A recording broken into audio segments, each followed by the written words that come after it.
Hello friends, welcome to Iroda Ammachi Samayal. இது நம்ம வீட்டு சமையல். இன்னைக்கு நம்ம பார்க்க போறது ஒரு சூப்பரான அருமையான நொங்கு பாயாசம் எப்படி வைக்கலாம்னு பாப்போம். இந்த பாயாசம் பாருங்க நல்ல டேஸ்டா சூப்பரா இருக்கும். இப்போ இந்த நொங்கெல்லாம் வாங்கி சாப்பிட்டோம்னா சளி பிடிக்கும்னு நிறைய பேர் பயந்துக்கிட்டு சாப்பிடுறதே கிடையாது. ஹெல்த்தியான பாயாசமா செஞ்சு நம்ம வீட்ல இருக்க பிள்ளைங்களுக்குலாம் எப்படி ஈஸியா செஞ்சு கொடுக்கலாம்னு பாப்போம் வாங்க. நம்மளோட சேனலில் சப்ஸ்கிரைப் பண்ணாதவங்க சப்ஸ்கிரைப் பண்ணிக்கோங்க. சமையல் குறிப்புக்கள்லாம் உடனே உங்களுக்கு வேணும்னு நினச்சிங்கன்னா பக்கத்தில் இருக்க பெல் பட்டனை அழுத்தி வச்சுக்கோங்க. அப்படியே ஃபேஸ்புக், இன்ஸ்டாகிராம், ஷேர் சேட்டை ஃபாலோ பண்ண மறந்துடாதீங்க. பாருங்கள், ஒரு 20 நொங்கு வாங்கிட்டு வந்து வச்சுருக்கேன். நான் ஃபஸ்ட்டு என்ன பண்ண போகிறேன் அப்படின்னு பார்த்தீங்கன்னா, இதில் வந்து நான் ஒரு 5 பாதாம் பருப்பை நல்லா தண்ணியில் ஊற வச்சு எடுத்து வச்சுருக்கேன். இந்த மாதிரி மேலே இருக்க தோலெல்லாம் கட் பண்ணிடலாம். நல்ல ஸ்மெல் வந்து நல்லா இருக்கணும் அப்படிங்கிறதுக்காக ஒரு 4 ஏலக்காய் எடுத்து இதில் போட்டு நல்லா துருவிக்கலாம். பாருங்க, இந்த மாதிரி நல்லா துருவி வச்சாச்சு.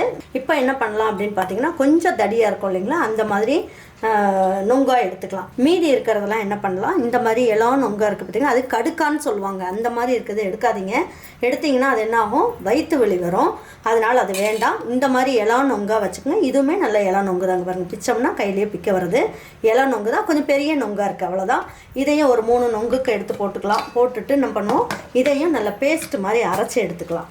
அதுக்கப்புறம் பார்த்தீங்கன்னா, இதில் ஒரு 4 பிஸ்தாவை வந்து நல்லா இந்த மாதிரி பொடியாக துருவி வச்சுருக்கேன். அப்புறம் பாதாமையும் இந்த மாதிரி துருவி எடுத்து வச்சுருக்கேன். எடுத்து வச்சுட்டு இப்போ அதை அரைச்சிட்டு எப்படி பாயாசம் செய்யலான்றதை பார்ப்போம். பாருங்கள், இந்த அளவுக்கு நல்லா ஒரு பேஸ்ட் மாதிரி அரைச்சாச்சு. இதுலேயே நல்லா என்ன பண்ணுவோம், ஒரு 2 கரண்டி அளவுக்கு பால் ஊற்றிக்கலாம்.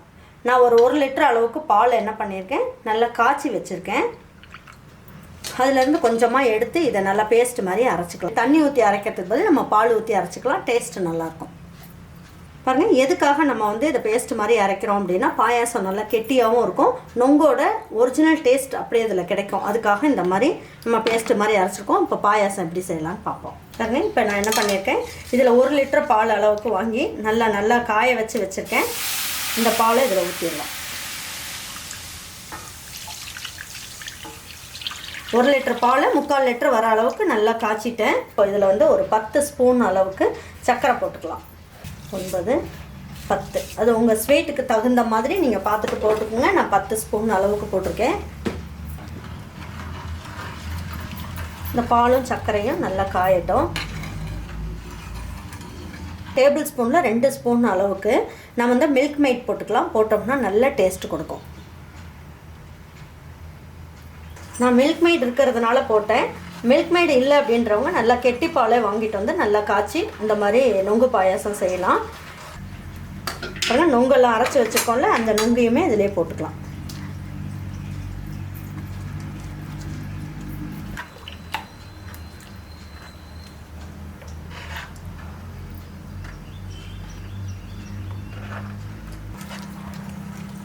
நம்ம நல்லா நொங்கு போட்டதுக்கப்புறம் நம்ம என்ன பண்ணலாம், நல்லா அந்த மாதிரி கலக்கி விட்டுறலாம்.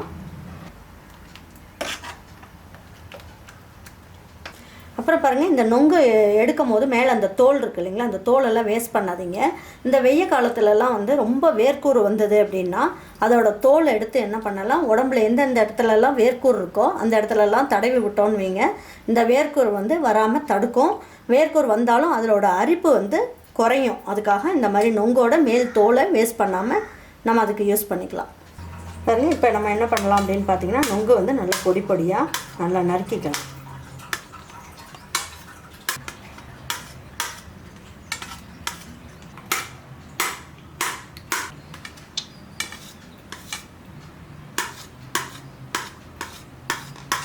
நல்லா மணியாக இருக்குது பார்க்குறதுக்கு. இப்போது இதை நல்லா எல்லாம் ஒன்றா சேர்ந்து நல்லா கொதிச்சிருச்சு பாருங்கள். இப்போ இந்த ஸ்டேஜில் என்ன பண்ணலாம் அப்படின்னு பார்த்தீங்கன்னா, நம்ம கட் பண்ணி வச்சுருக்க நொங்கையுமே இதில் போட்டுடலாம். நல்லா பார்க்குறதுக்கே நல்ல மணியாக சூப்பராக இருக்குது. இப்போ நம்ம எடுத்து வச்சுருக்க பாதாம் இருக்குது இல்லைங்களா, பாதாமையும் உங்களுக்கு எந்த அளவுக்கு பிடிக்குமோ அந்த அளவுக்கு போட்டுக்கலாம். எல்லாமே ஹெல்த்தியாக சூப்பராக இருக்கும். நமக்கு சாப்பிட்றதுக்கும் நல்லா டேஸ்ட்டாக இருக்கும். பாருங்க, இதுலேயே நம்ம என்ன பண்ணலாம், 1 ஸ்பூன் அளவுக்கு நெய் போட்டுக்கலாம். நெய் போட்டுட்டோம் அப்படின்னா நல்லா டேஸ்ட் இருக்கும். நல்லா பால்லாம் சேர்த்து தான் போட்டிருக்கோம். நல்லா டேஸ்ட்டாக சூப்பராக நல்லா அருமையாக இருக்கும். ரொம்ப ஈஸியாக பண்ணிடலாம். இதை எப்படி எடுத்து வச்சு பரிமாறிக்கலாம்னு பார்ப்போம் வாங்க. பாருங்கள், சூப்பரான நொங்கு பாயாசம் நல்லா ஜம்முன்னு சூப்பராக ரெடி பண்ணிட்டோம். ரொம்ப நல்ல டேஸ்ட்டாக நல்ல ஹெல்த்தியான ஒரு நொங்கு பாயாசம். நான் ஏற்கனவே ஒரு இளநீ பாயாசம் நான் போட்டிருக்கேன்.